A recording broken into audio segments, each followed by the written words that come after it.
Hola, hola, muy buenas noches. Estamos hoy aquí nuevamente en Hablando de...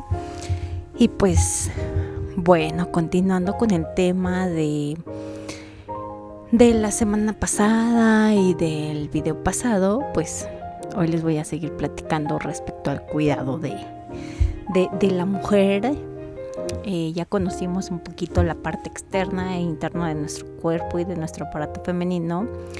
Y ahora, como un dato muy importante, les voy a contar que en el año de 1995 se realizaban alrededor de 84 cirugías por día. Cirugías del retiro de útero y de ovarios. Esto hablando en el tema general de histerectomías. Si bien no nos dicen si son histerectomías totales, parciales o radicales, o sea, nada más nos hablan como de las histerectomías, ¿no?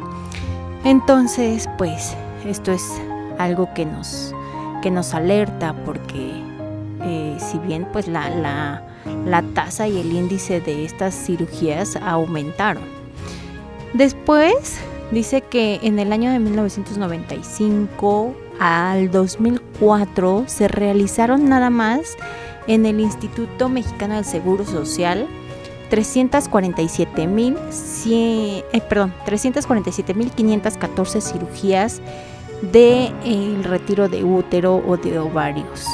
No nos especifica bien a ciencia cierta de cuál de estas, pero sí nos da un conteo general de estas cirugías de histerectomías. Nada más hablando del Instituto Mexicano del Seguro Social. No hablamos del ISSSTE, no hablamos de hospitales de gobierno, no hablamos de instituciones privadas. No. Únicamente hablamos de gobierno, del Seguro Social.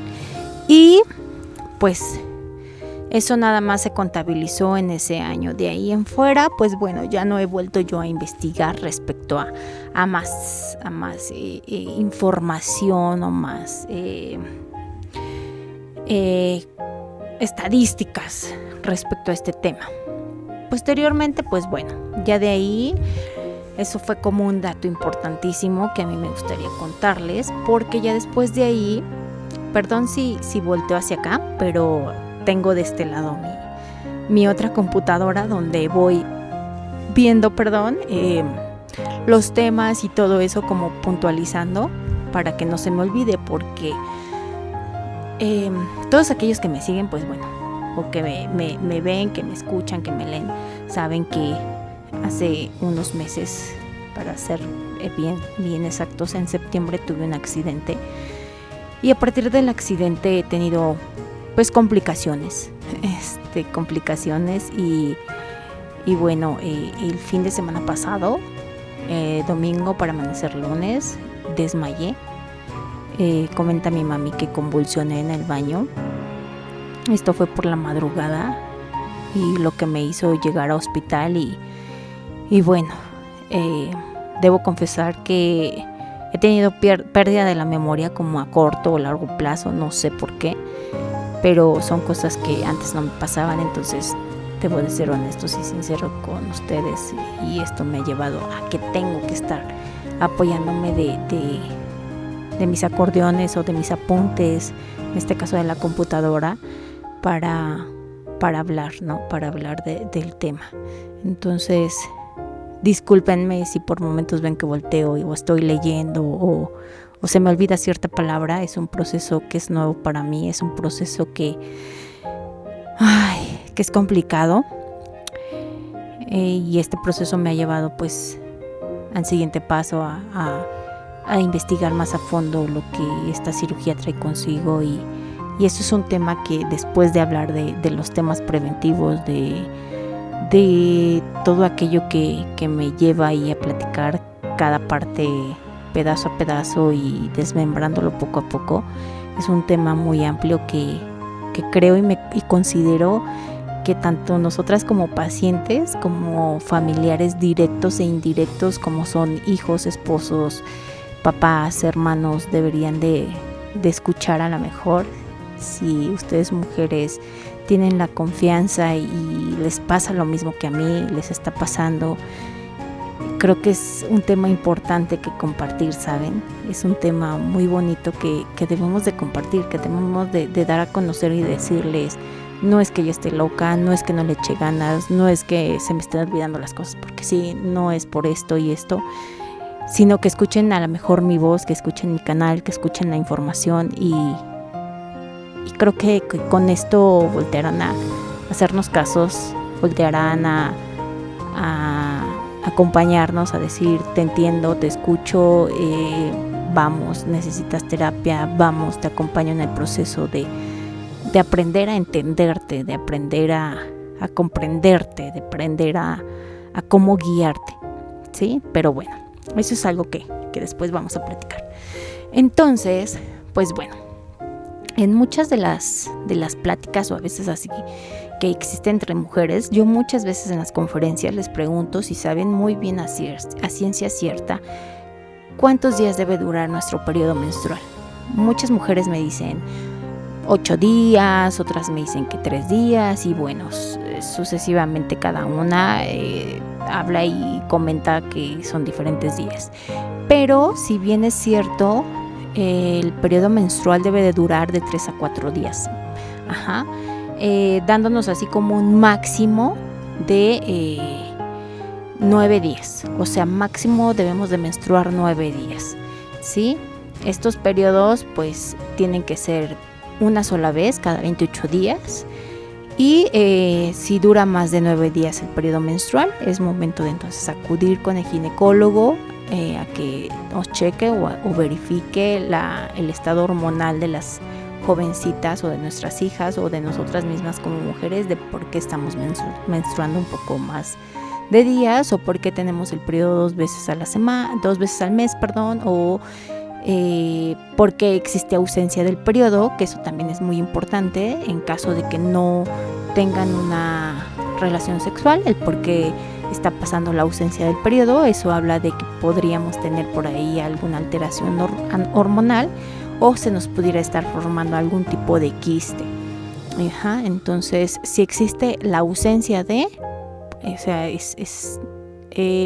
se dice que los primeros 6 meses es normal, después ya no es normal, pero yo considero que no debe ser normal que si comienzas ya a menstruar tengas después o posteriormente la ausencia. A lo mejor los 3 primeros meses sí, pero el primer año o los primeros 6 meses me parece que no debería de. ¿Por qué? Porque para esto ya deberíamos de llevar un control o tener un control como señoritas, ¿no? Después a muchas les he preguntado si han notado el color de la sangre o del periodo. Muchas comentan que sí, muchas me dicen que es normal, que huela, que no huela. Bueno, entonces investigando les comento que, por ejemplo, si el periodo menstrual es un rojo muy pálido, esto nos habla de un trastorno hormonal.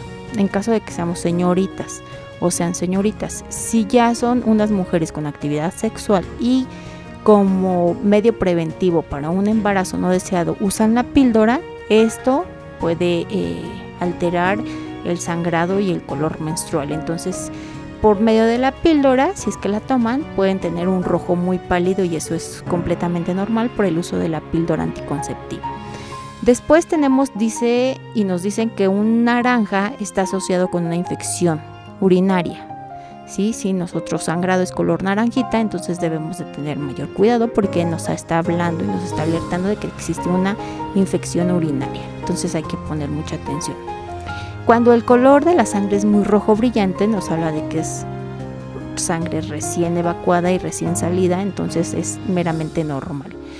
Cuando se torna un rojo oscuro o un rojo como púrpura, nos habla de sangre vieja, o sea, sangre que ya ha estado y que está ya en proceso de putrefacción y que pues es momento de tomar cartas en el asunto. Esto, si bien, ojo, estoy hablando en el sentido de que esté saliendo de ese color la sangre. Cuando ya está en la toalla sanitaria, obviamente ya en la toalla sanitaria pasa un proceso de descomposición y entonces es normal que se ponga color rojo oscuro o color púrpura porque ya está fuera y ya está pasando por un proceso de putrefacción. Si bien tenemos también un color de sangre café o negro. Y esto es normalmente cuando nos bajan aquellos que nosotros decimos como mujeres están bajando coágulos, que es aquel tejido que está regenerándose del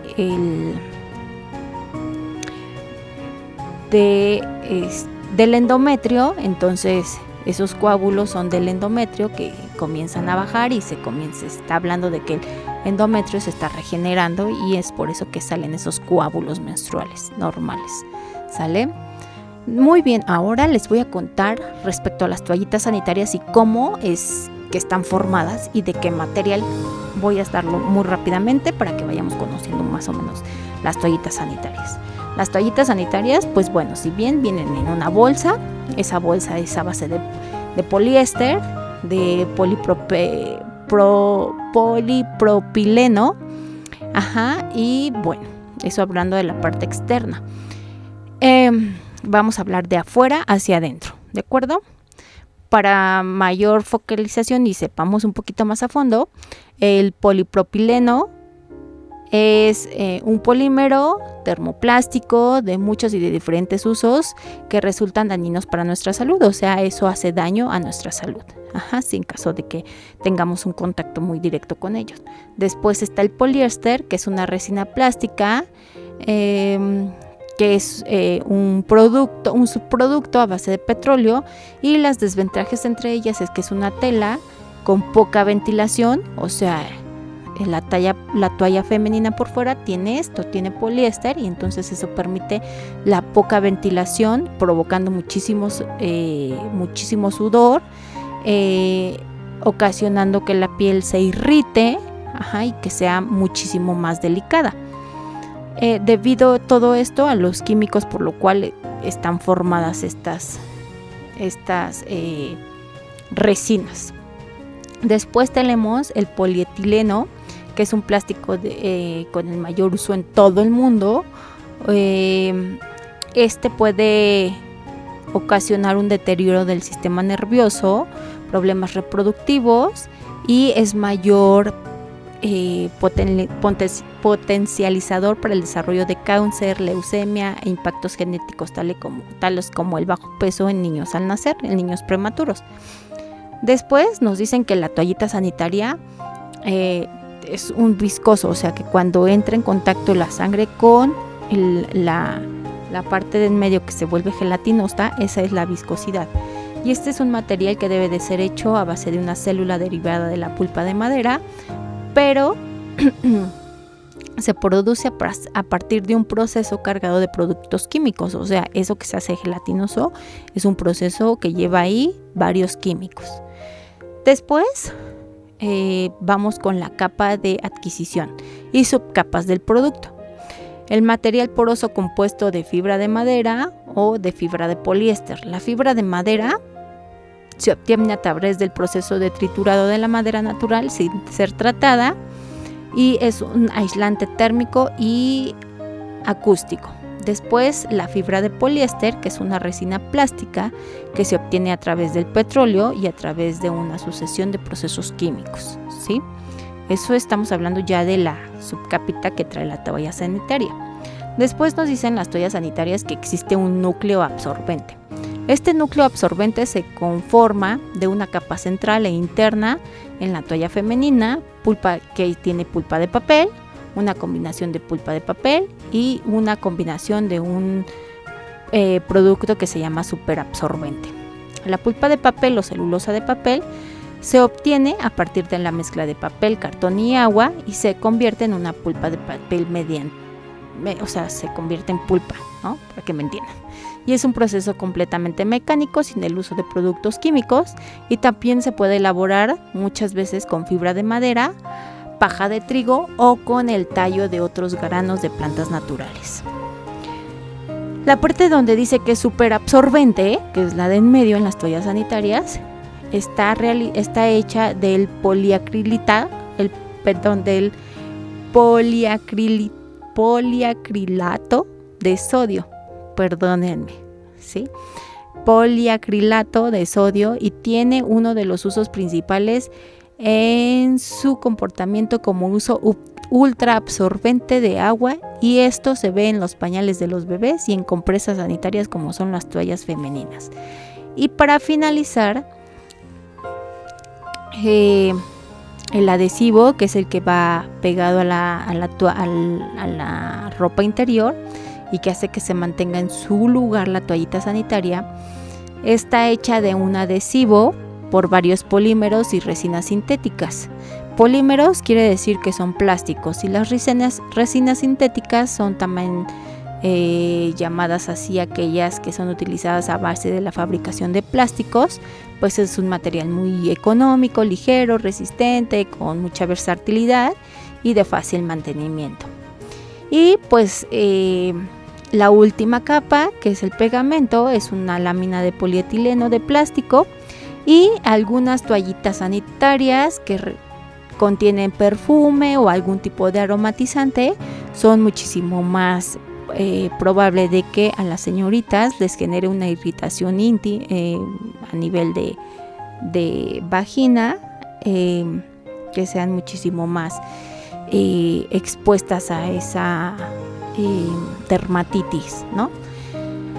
También les he preguntado que cuántas horas se usan la toallita sanitaria y cada que la cambian. Muchas de ustedes o muchas mujeres me dicen que la cambian pues cada vez que la ven ya llenita o cada vez que ya se sienten incómodas, y pues esto es un peligro para ustedes porque eso hace que tengan con más recurrencia infecciones vaginales e infecciones urinarias, así como también dermatitis. Entonces, cada que se debe de cambiar las toallitas sanitarias, pues se recomienda que la toallita se debe de cambiar cada 4 horas, pero a debidas alteraciones en la flora vaginal se sugiere que cada 2 horas, o lo ideal es cada hora y media. Cada hora y media la toallita sanitaria se debe de cambiar, esté o no esté llena. Esta para evitar infecciones urinarias, infecciones vaginales e irritaciones y dermatitis. Recuerden que las toallitas sanitarias también tienen una fecha de caducidad, y esta se dice que la fecha de caducidad es por 1 año, ¿sí? Pero si las toallitas sanitarias están expuestas a humedad o mucho calor, pues esto también contribuye a que sea más fácil de el deterioro de la toallita y que no cumpla con todas las funciones que pues nos están garantizando o que se está hablando de la toallita sanitaria. Existen todo tipo de toallitas sanitarias, desde las toallitas normales, de la toallita nocturna, la toallita ultra delgada, las más gruesecitas, con alas, sin alas, y pues bueno, todo esto pues debido a la mercadotecnia que existe con ellas, pues existen varios tipos de toallitas. Un dato muy importante es que debemos focalizar mucho en que las toallitas sanitarias deben de estar siempre en un lugar limpio, ventilado y que no generen humedad, ¿sí?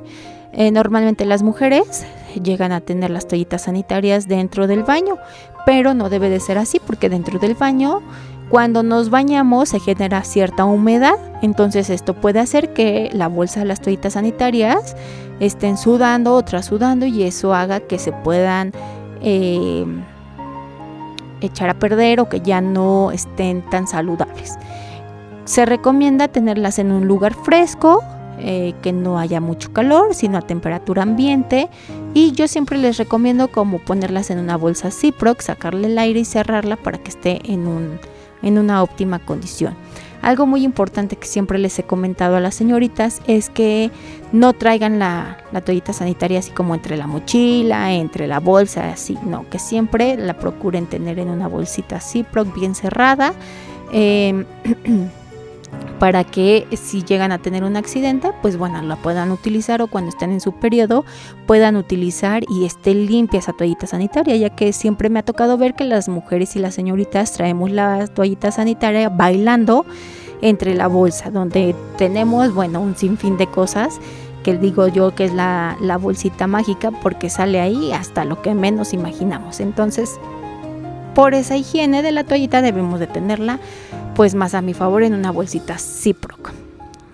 Y pues para concluir este tema del día de hoy, me gustaría comentarles y darles un tip a todas las señoritas. Si bien existe y hace falta mucha educación para el uso correcto de las toallitas sanitarias, a mí me gustaría como focalizar en un punto muy importante. Siempre que he ido a escuelas, a hospitales, a restaurantes, me he tocado ver y sigo siempre una toallita sanitaria abierta, tirada así sin la más debida precaución o el cuidado. Y solamente quiero decirles a todas esas señoritas que recuerden que hasta para ellas eso es un foco de infección. ¿Por qué es un foco de infección? Pues porque esa toallita ya trae sangre y esa sangre se está descomponiendo y salen miles de bacterias de esa toalla. Al salir miles de bacterias, esa la estamos respirando y está en constante contacto con nuestros ojos, aunque no lo veamos. ¿Por qué? Porque están los gases, están evaporando y entonces nosotros no tenemos las debidas medidas sanitarias. Yo quiero invitar a todas a las mamás y a todas las tías, a todas las que ya tenemos como más conciencia de cómo debemos desechar una toallita sanitaria, para así invitar a nuestras niñas, educarlas y explicarles cómo debemos de tirar nuestra toallita sanitaria. Ojo, también me ha tocado ver toallitas sanitarias que verdaderamente, se avientan como 1 metro de papel envolviéndolas. La toalla sanitaria no tiene que ser envuelta así. Por eso existe una bolsita que traen la nueva toalla sanitaria y en la cual podemos envolverla y no darle 1000 vueltas al papel. Con una vuelta que le demos o 2, con eso es más que suficiente.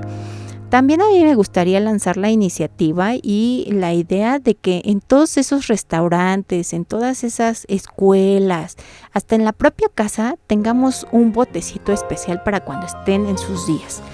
Con tapa, ¿para qué? Para que así podamos depositar la toallita sanitaria ahí y todos esos gases no estén saliendo.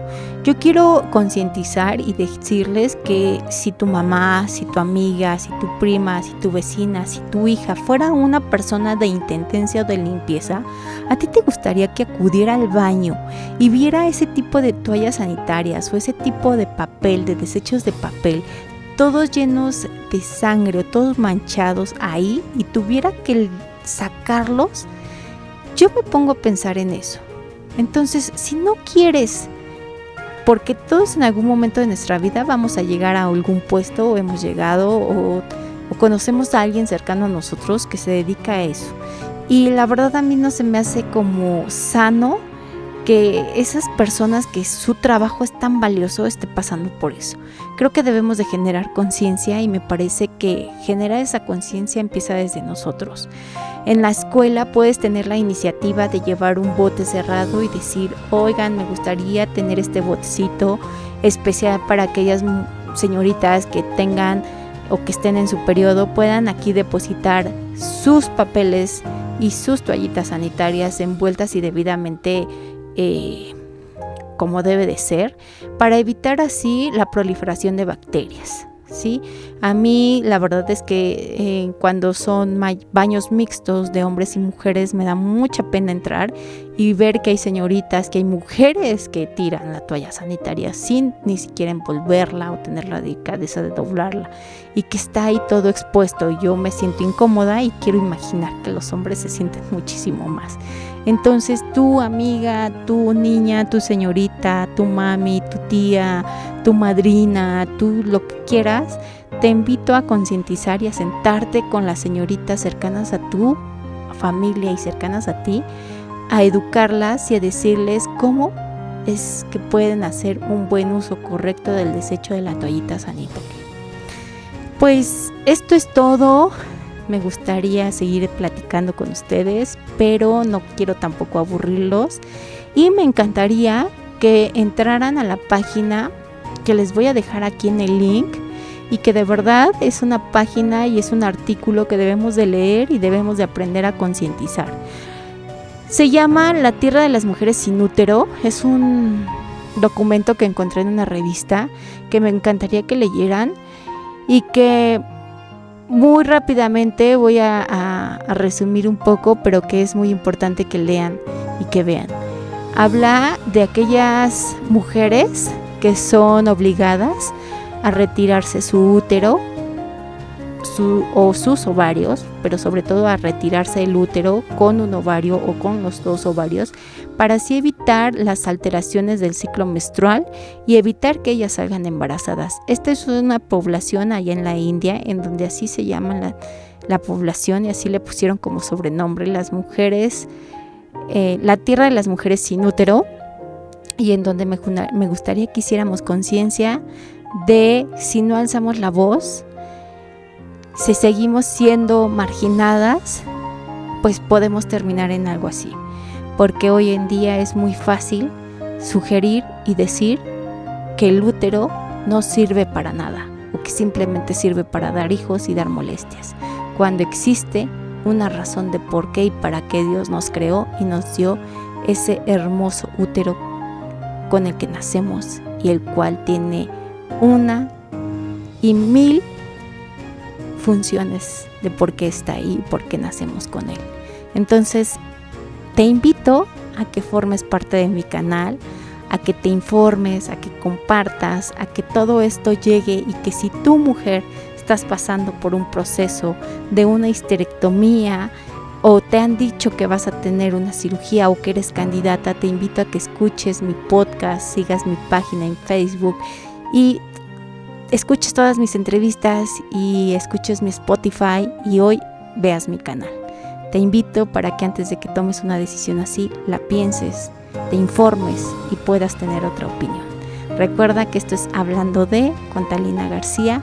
Te invito a suscribirte, a compartir y que escuches mi canal en Spotify. Muchas gracias y que Dios te bendiga. Bye bye.